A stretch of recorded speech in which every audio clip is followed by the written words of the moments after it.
Hello, my name's Logan Nagel, and you cannot put two people into a room without one of them trying to control the other. That is why I am here, and that is why I am going to teach you all about management, the art and science of manipulating your fellow human beings into getting them to do what you want and earning you money.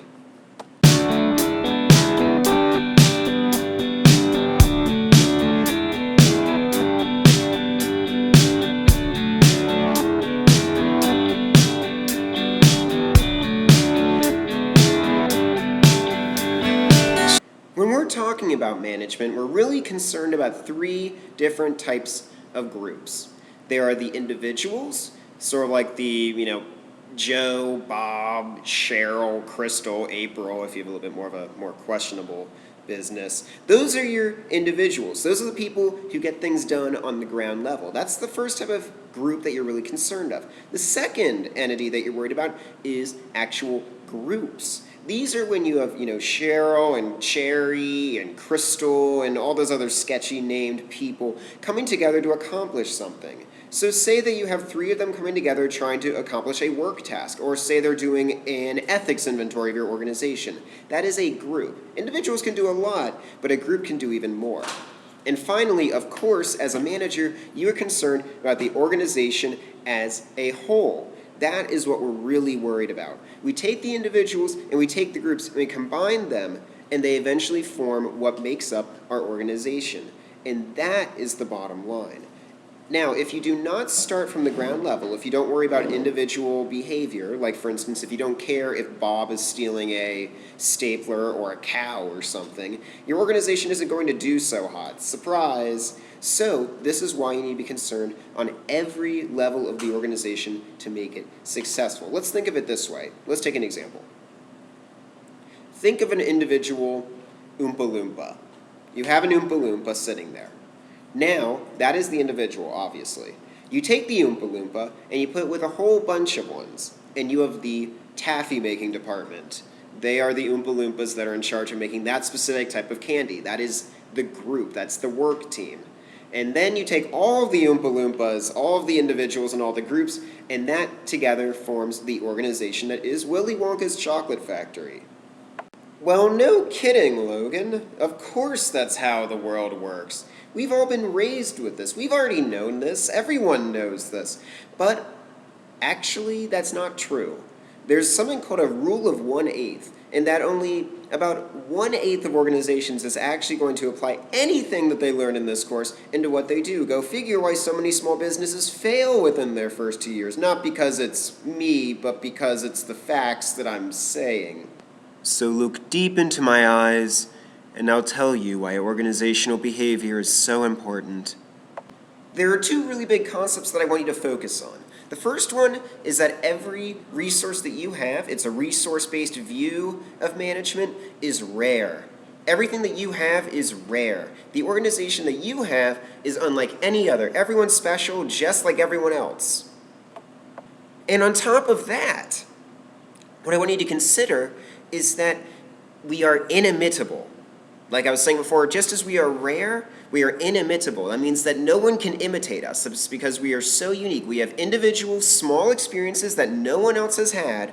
We have our own small decisions that are going on every day. Does everyone else have to decide to eat their Hot Pocket at 11:57 a.m. every day because they don't wake up at the normal time as everyone else? Probably not. And finally, the history of the company is something special. Companies write books on their histories. I think P&G does. Many of the biggest companies out there write biographies about their companies because they have so much history. Science? Science is the basis of management. There are lots of ways to gather information. In fact, we have some really crummy ones that we use all the time. We have ones because our parents told us so. That's authoritarian. We have some that are based off of experience, and just because I ran into a brick sometime means that all bricks are evil and do not have any good usages. Experience is not always the best use of information, believe it or not.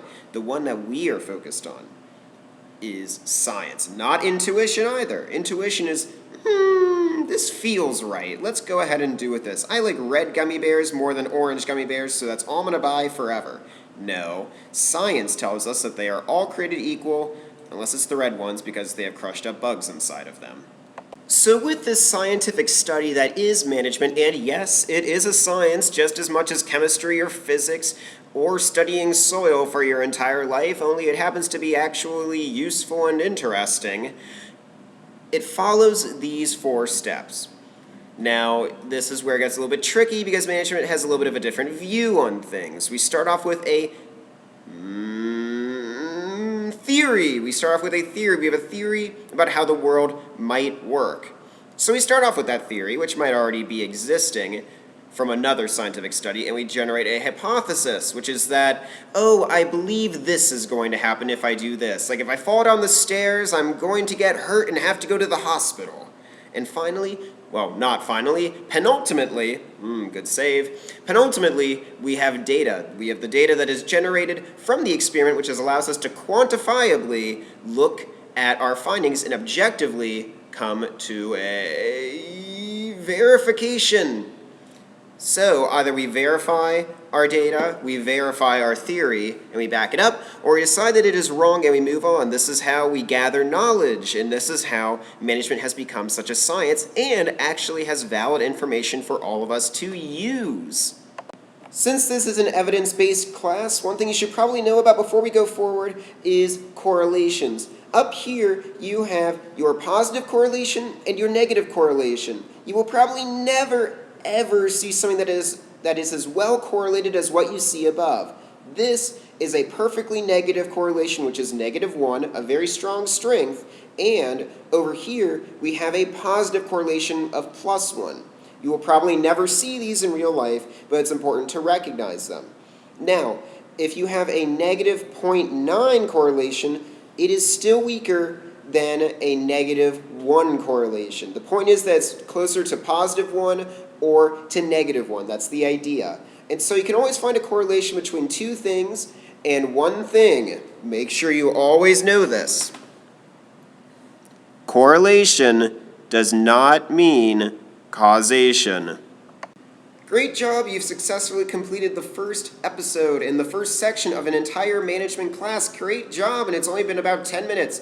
I'm very happy that you were willing to join me today. And aside from the fact that we use evidence to back up management and the fact that if you compile a lot of evidence together from various studies, it's called a meta-analysis, you guys have covered everything. Thank you so much for spending some of your time with me, and I will see you next week. Bye! Great job, you've successfully completed the first episode in the first section of an entire management class. Great job, and it's only been about 10 minutes. I'm very happy that you were willing to join me today. And aside from the fact that we use evidence to back up management and the fact that if you compile a lot of evidence together from various studies, it's called a